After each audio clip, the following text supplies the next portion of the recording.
어머니, 아버지 언제쯤 돌아가실 것 같아요? 은희는 귀를 의심했다. 뭐라고? 아니, 장례 준비를 해야 할 것 같아서요. 장례식장도 알아봐야 하고. 지연아 아버지는 아직 살아계셔. 알아요. 근데 어차피 깨어나실 것 같지도 않고 병원비만 나가잖아요. 은희는 손이 떨렸다. 너 지금 무슨 말을 하는 거니? 사실을 말하는 거죠. 그리고 어머니도 이제 슬슬 집 정리하실 생각하세요. 저희 빚도 있고 병원비도 만만치 않잖아요. 은희는 병실에 누워있는 남편을 한 번 보고 창밖을 내다보며 한숨을 쉬었다. 며칠 전에도 아들 상훈과 며느리 지연이 집으로 찾아왔었다.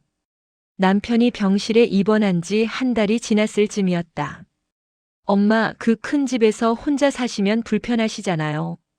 아버지도 계속 병원에 계시고요. 며느리 지연도 옆에서 거들었다.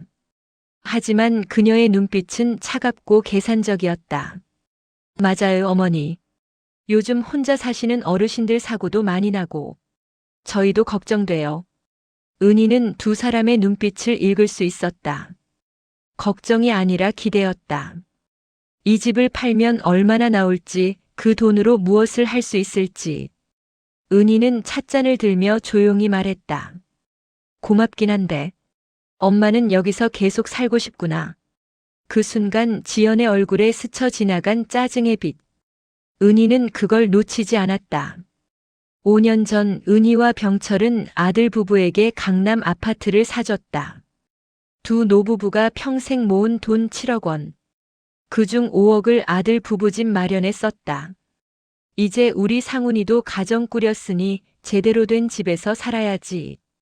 병철은 흐뭇한 얼굴로 등기 서류를 건넸다. 아들은 감격해하며 눈물을 글썽였다. 아버지, 어머니 정말 감사합니다. 하지만 며느리 지연의 반응은 달랐다. 근데요, 34평밖에 안 되네요. 요즘 애들 키우려면 최소 40평은 돼야 하는데. 친구들은 다 50평대 사는데. 은희의 손이 미세하게 떨렸다. 병철은 당황해서 머리를 긁었다. 그래도 강남이잖아. 나중에 더 넓은 데로 옮기면 되고. 지연은 입을 삐죽 내밀며 중얼거렸다. 에휴, 뭐 어쩌겠어요. 받는 게 어딥니까? 그 말투에 은희는 가슴이 철렁했다. 받는 게 어디냐고. 5억을 주면서 감사 인사 대신 듣는 말이 저것인가? 하지만 은희는 참았다. 며느리가 아직 어려서 그래. 나중엔 알아줄 거야. 집을 사준 이후부터 지연의 태도가 노골적으로 달라졌다. 첫 번째 명절이었다. 지연은 시댁에 오지 않았다. 어머니, 저 친정에 가야 해요. 친정 엄마가 아프셔서요. 하지만 그날 저녁 지연은 자신의 SNS에 친구들과 스키장에서 찍은 사진을 올렸다. 은희는 그 사진을 보고 말문이 막혔다. 다음 명절에도 그 다음 명절에도 똑같았다. 어머니, 오늘 회사 워크숍이 있어서요. 어머니, 제가 몸이 안 좋아서요. 하지만 SNS에는 늘 화려한 일상이 업데이트됐다. 은희의 생일날이었다. 은희는 미역국을 끓이고 전을 부치며 가족들을 기다렸다.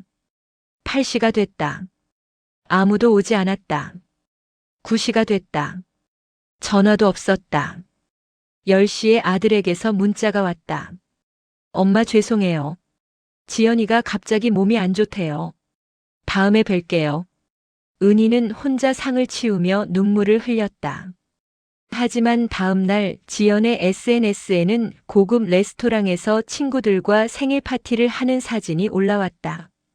은희는 그 사진을 보고 손이 떨렸다. 아, 거짓말이었구나. 아들 부부가 새 집으로 이사했을 때였다.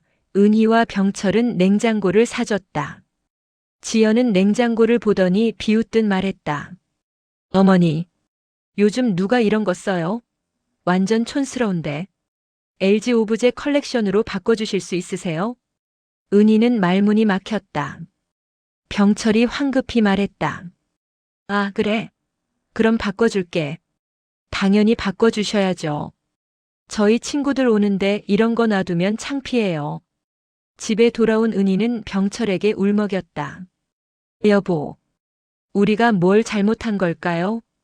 병철은 아내를 꼭 안았다. 아니야, 며느리가 좀 철이 없어서 그래. 나중엔 나아질 거야. 하지만 두 사람 모두 알고 있었다. 지연은 절대 변하지 않을 것이다. 어느 날 은희는 우연히 충격적인 사실을 알게 됐다. 아들 부부 집에 들렀을 때 현관문이 열려 있었다. 상훈아? 지연아? 엄마 왔어. 아무도 없었다. 은희는 거실로 들어갔다. 그때 테이블 위에 놓인 서류가 눈에 들어왔다. 대출금 독촉장, 채무불이행 경고, 최종 통보서. 은희는 서류를 집어들었다. 총 빚 3억 원. 은희는 숨이 막혔다. 그때 뒤에서 목소리가 들렸다. 어머니, 뭐 하세요? 지연이었다. 지연아, 이게 무슨... 지연은 서류를 낚아채며 차갑게 말했다. 남의 집 서류를 함부로 보시면 어떡해요. 하지만 3억이나 되는 빚이. 그게 어머니랑 무슨 상관이에요? 은희는 할 말을 잃었다. 지연은 비웃듯 말을 이었다. 어차피 어머니 집 팔면 다 해결될 일인데 뭐라고. 어머니 집 처분하시면 저희 빚 다 갚을 수 있잖아요. 은희는 뒤로 물러났다. 너 지금 왜요? 어차피 혼자 사시면서 그 큰 집이 필요해요? 저희한테 주시면 되죠. 지연의 눈빛은 차갑고 계산적이었다. 은희는 그제야 깨달았다. 지연은 처음부터 계획적으로 접근한 것이다. 5억짜리 집을 받고 그 다음엔 시어머니의 집까지 노린 것이다. 그해 겨울 병철이 갑자기 쓰러졌다. 뇌출혈이었다. 은희는 119를 부르고 곧바로 아들에게 전화했다. 상훈아, 아버지가 쓰러지셨어. 빨리 와. 엄마, 지금 회사에서 중요한 회의 중이에요. 조금 이따 갈게요. 은희는 혼자 구급차에 올라탔다. 병원 응급실 복도. 은희는 떨리는 손으로 며느리에게 전화했다. 지연아, 아버지가 위급하셔. 제발 좀 와줘. 어머니, 저 오늘 중요한 약속이 있어서요. 상훈 오빠가 가지 않나요? 상훈이는 회의 중이래. 지연은 짜증 섞인 목소리로 말했다. 에휴, 그럼 어머니가 계시잖아요. 저 진짜 못 가요. 그리고 솔직히 저희가 가봤자 할 수 있는 게 뭐가 있어요? 전화가 끊겼다. 은희는 그 자리에 주저앉아 울었다. 병철은 중환자실에 입원했다. 은희는 매일 병원에 있었다. 밥도 제대로 먹지 못하고 잠도 병원 의자에서 잤다. 아들 상우는 일주일에 한 번 30분씩 들렀다. 며느리 지연은 단 한 번도 오지 않았다. 3주째 되던 날 지연이 병원으로 찾아왔다. 어머니, 아버지 언제쯤 돌아가실 것 같아요? 은희는 귀를 의심했다. 뭐라고? 아니, 장례 준비를 해야 할 것 같아서요. 장례식장도 알아봐야 하고. 지연아, 아버지는 아직 살아계셔. 알아요. 근데 어차피 깨어나실 것 같지도 않고 병원비만 나가잖아요. 은희는 손이 떨렸다. 너 지금 무슨 말을 하는 거니? 사실을 말하는 거죠. 그리고 어머니도 이제 슬슬 집 정리하실 생각하세요. 저희 빚도 있고 병원비도 만만치 않잖아요. 은희는 남편의 손을 꼭 잡고 울었다. 여보, 우리가 뭘 잘못한 걸까요? 그로부터 3주 만에 병철은 깨어났다. 병철은 은희의 수척한 얼굴을 보고 눈물을 흘렸다. 여보, 당신만 고생했구나. 아니에요, 괜찮아요. 상훈이는? 은희는 대답하지 못했다. 병철은 천장을 바라보며 말했다. 여보, 내가 들었어. 네? 병실 밖에서 지연이가 간호사한테 하는 말. 빨리 돌아가셨으면 좋겠다고. 은희는 숨이 막혔다. 여보. 그리고 상훈이도 들었어. 엄마가 집 처분하면 우리 빚 다 갚을 수 있다고. 병철의 눈에서 눈물이 흘렀다. 우리 완전히 이용당한 거야. 은희는 남편을 꼭 껴안았다. 그날 밤 병철은 결심했다. 여보, 내 말 잘 들어. 병철은 여전히 깨어지 않은 척을 하기로 했다. 그리고 조용히 움직이기 시작했다. 은희는 변호사를 찾아갔다. 제 재산을 정리하고 싶습니다. 변호사는 서류를 펼쳤다. 현재 보유하신 재산은 예금 2억, 주식 5천만 원, 그리고 아파트 지분이시군요. 네. 이걸 모두 아들한테 물려주지 않겠다는 서류를 작성하고 싶어요. 가족분들은 아시나요? 남편은 알고 있습니다. 아들은 모르게 하려고요. 변호사는 잠시 병철을 바라봤다. 혹시 무슨 사정이 있으신 겁니까? 은희는 쓸쓸하게 웃었다. 제 아들이 재산만 노리고 있습니다. 며느리는 더하고요. 그렇군요. 요즘 그런 경우가 참 많습니다. 변호사는 고개를 끄덕였다. 좋은 결정이십니다. 유언장을 작성하시죠. 한편 지연은 더 노골적으로 움직이기 시작했다. 어느 날 지연이 병원 로비로 은희를 불러냈다. 은희에게 요양원 팸플릿을 건넸다. 어머니, 이거 보세요. 이게 뭐니? 요양원이요. 요즘 시설 정말 좋대요. 어머니 아버지 저리 계시는데 여기 가시는 게 훨씬 편하실 거예요. 은희는 팸플릿을 받아들었다. 복지 실버타운 마이너스 월 300만 원. 지연아, 엄마는 아직 건강해. 요양원 갈 나이가 아니야. 에이, 뭘 그러세요. 요즘 60대도 많이 들어가요. 미리 들어가시면 친구들도 사귀고 좋잖아요. 그리고 솔직히 어머니 집 관리하시기 힘드시잖아요. 집 처분하시고 아버지랑 같이 요양원 들어가시면 딱이에요. 은희는 지연의 속셈을 알 수 있었다. 요양원에 보내고 집을 빼앗으려는 것이다. 며칠 후 지연은 더 노골적으로 나왔다. 어머니, 저희 빚 때문에 진짜 힘들어요. 어머니가 도와주셔야 해요.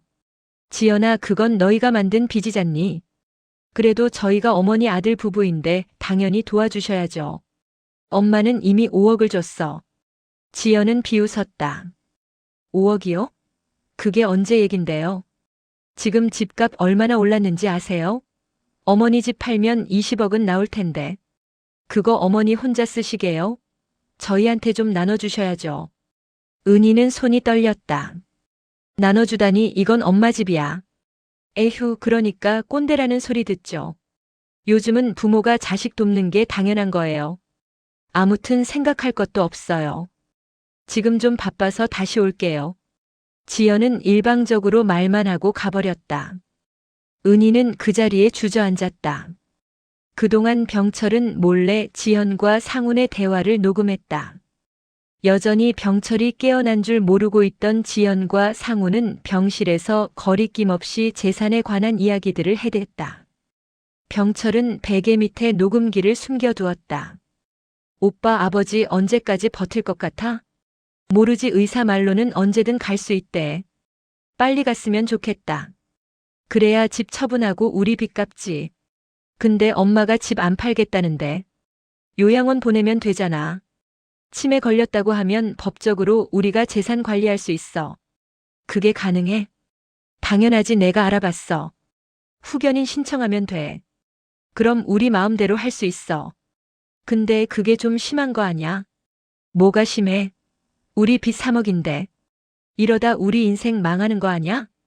병철은 녹음을 듣던 중 손이 부들부들 떨렸다. 은희에게 녹음 파일을 들려줬다. 은희는 울며 말했다.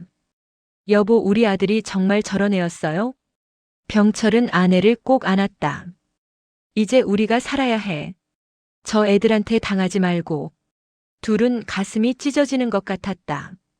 어느 날 상훈과 지연이 은희를 찾아왔다. 어머니, 아버지 요즘 많이 안 좋으시다면서요? 지연이 가짜 걱정스러운 표정으로 물었다. 응, 많이 약해지셨어. 그럼 이제 슬슬 준비하셔야 하는 거 아니에요? 은희는 찻잔을 내려놓으며 말했다. 무슨 준비? 당연히 장례 준비요. 그리고 재산 정리도. 그때였다. 병실에 침실 커튼을 걷고 병철이 걸어 나왔다. 재산 정리? 누가 죽는다고? 상훈과 지연은 얼어붙었다. 아, 아버지. 언제 깨어나셨어요? 내가 죽기를 바라고 있구나. 병철은 손에 핸드폰을 들고 있었다. 그리고 이것도 다 녹음했어. 네. 병철은 녹음을 재생했다. 지연의 목소리 그럼 이제 슬슬 장례 준비하셔야 하는 거 아니에요? 재산 정리도. 지연의 얼굴이 하얗게 질렸다. 아버지 그게 아니라. 병철은 차갑게 말했다. 그게 아니긴 뭐가 아냐? 너희들 목소리 다 들렸어. 그리고 병철은 예전 녹음도 재생했다. 빨리 돌아가셨으면 좋겠다. 그래야 집 처분하고 우리 빚 갚지. 요양원 보내면 되잖아. 치매 걸렸다고 하면 우리가 재산 관리할 수 있어. 상우는 패닉 상태가 됐다. 아버지, 이건 오해예요. 오해? 내 목소리가 똑똑히 들리는데? 지연은 벌떡 일어나며 소리쳤다. 어머니, 아버지, 이건 불법 녹음이에요. 법적으로 무효예요. 병철은 비웃었다. 불법이든 합법이든 너희 본심은 다 드러났어. 은희가 서류 봉투를 꺼냈다. 그래서 우리가 준비했지. 유언장, 재산 기부 서류, 후견인 방어 서류다. 어머니, 그럼 저희는 어떡해요? 저희 빚은요? 은희는 차갑게 말했다. 그건 너희가 알아서 해. 너희가 만든 빚이잖아. 어머니가 도와주셔야죠. 왜? 나는 이미 5억을 줬어. 더 이상 줄 건 없어. 지연은 소리쳤다. 5억이요? 그깟 돈이 뭐라고요? 어머니 집은 20억인데. 은희는 조용히 웃었다. 그래, 너의 본심이 그거였구나. 이 집은 내 거야. 너희는 한 푼도 못 가져가. 상훈이 다급하게 말했다. 엄마 그럼 저희 파산해요. 그래 파산해. 엄마, 나는 더 이상 너희의 ATM이 아니야. 은희는 문을 열었다. 나가. 그리고 다시는 오지 마. 엄마 제발. 나가라고. 은희의 목소리는 단호했다. 상훈과 지연은 병실 밖을 서둘러 나가버렸다. 문이 닫히는 소리가 은희에게는 해방의 종소리처럼 들렸다. 며칠 후 은희는 놀라운 사실을 알게 됐다. 사립탐정이 가져온 조사 보고서였다. 병철이 살아있을 때 몰래 의뢰했던 것이다. 부인, 이거 충격적인 내용입니다. 은희는 보고서를 펼쳤다. 조사 대상 박지현 며느리. 주요 발견 사항. 1. 박지현은 상훈과 결혼하기 전 다른 남자와 약혼했었음. 2. 그 남자의 집안이 부유했으나 파산하자 일방적으로 파혼. 3. 상훈과의 만남은 우연이 아니라 계획적 접근. 4. 결혼 전 상훈의 재산 상황과 부모의 자산을 철저히 조사함. 5. 도박 빚 3억은 불법 주식 투자와 명품 소비로 생긴 것. 6. 현재 다른 남자와 부적절한 관계 유지 중. 은희는 손이 떨렸다. 이게 정말입니까? 네, 증거 사진도 있습니다. 탐정은 사진들을 꺼냈다. 지연이 모르는 남자와 고급 호텔에 들어가는 사진. 명품 가방을 사는 사진. 불법 도박장에 출입하는 사진. 은희는 정신이 아찔했다. 그럼 우리 상훈이는? 아드님은 아무것도 모르시는 것 같습니다. 완전히 속고 계신 거죠. 은희는 한참을 말없이 앉아 있었다. 탐정님, 이 자료들 제가 가져도 되나요? 물론입니다. 이미 복사본도 준비했습니다. 은희는 서류를 받아들었다. 그리고 조용히 말했다. 이제 마지막 정리를 해야겠네요. 일주일 후 은희는 상훈에게 연락했다. 상훈아, 엄마 혼자 좀 보자. 지연이 없이 꼭 와야 해. 상훈은 망설이다가 왔다. 은희는 차를 내오며 말했다. 상훈아, 엄마가 너한테 보여줄 게 있어. 엄마, 저번 일은 정말 죄송해요. 지연이가 너무 빚 때문에 힘들어해서. 알아, 그래서 이걸 보여주려고. 은희는 탐정 보고서를 건넸다. 이게 뭔데요? 읽어봐. 상훈은 보고서를 읽기 시작했다. 처음엔 무표정하던 얼굴이 점점 굳어졌다. 이게 무슨? 내 와이프의 진짜 모습이야. 상훈은 사진들을 봤다. 다른 남자와 함께 있는 지연. 명품 매장에서 웃고 있는 지연. 도박장에 들어가는 지연. 안 돼, 이건 거짓말이에요. 지연이가 이럴 리 없어요. 은희는 조용히 말했다. 상훈아, 지연이는 너를 사랑한 적이 없어. 엄마, 처음부터 우리 재산이 목적이었어. 너는 그냥 수단이었던 거야. 상훈은 고개를 저었다. 아니에요. 지연이는 저를 사랑해요. 그럼 왜 3억이나 되는 빚을 너 몰래 만들었니? 왜 다른 남자를 만나니? 상훈아, 엄마는 너를 미워하지 않아. 하지만 너는 지연이한테 속고 있어. 상훈은 떨리는 손으로 사진을 내려놨다. 엄마, 저는 어떻게 해야 해요? 그건 내가 결정해야 해. 엄마는 더 이상 간섭 안 할 거야. 은희는 상훈의 손을 잡았다. 하지만 한 가지만 기억해. 엄마는 언제나 내 편이야. 지연이가 아니라 너. 상훈은 울먹이며 말했다. 엄마, 죄송해요. 제가 너무 못됐어요. 알아, 하지만 이제라도 정신 차리면 돼. 그날 상훈은 한참을 울고 갔다. 한 달 후 상훈은 지연과 이혼했다. 지연은 격렬하게 저항했지만 증거가 너무 확실했다. 법원은 지연의 부정을 인정했고 위자료도 한 푼 받지 못했다. 오히려 결혼 생활 중 만든 빚 3억은 지연이 혼자 떠안게 됐다. 이혼 후 상훈은 변했다. 엄마에게 용서를 구했고 진심으로 반성했다. 엄마, 제가 너무 바보였어요. 알아, 지연이한테 속았고 엄마 아빠를 ATM으로만 봤어요. 은희는 아들의 손을 잡았다. 이제라도 깨달았으면 됐어. 엄마, 미안해요. 은희는 미소 지었다. 상훈은 눈물을 흘렸다. 감사합니다. 정말 감사합니다. 은희는 모든 게 끝난 듯 후련했고 병철과 평화로운 하루하루를 보냈다. 여보, 우리 잘했죠? 이제 우리를 위해 살아요. 그게 나쁜 건 아니니까. 지연은 단순히 나쁜 며느리가 아니었습니다. 그녀는 처음부터 계획적으로 접근한 사기꾼이었습니다. 이런 사람들은 실제로 존재합니다. 이 드라마가 누군가에게는 위로가, 누군가에게는 경고가, 누군가에게는 용기가 되길 바랍니다. 오늘 내용이 좋았다면 구독, 좋아요, 알림 설정 눌러주세요. 다음 영상을 제작하는데 많은 힘이 됩니다.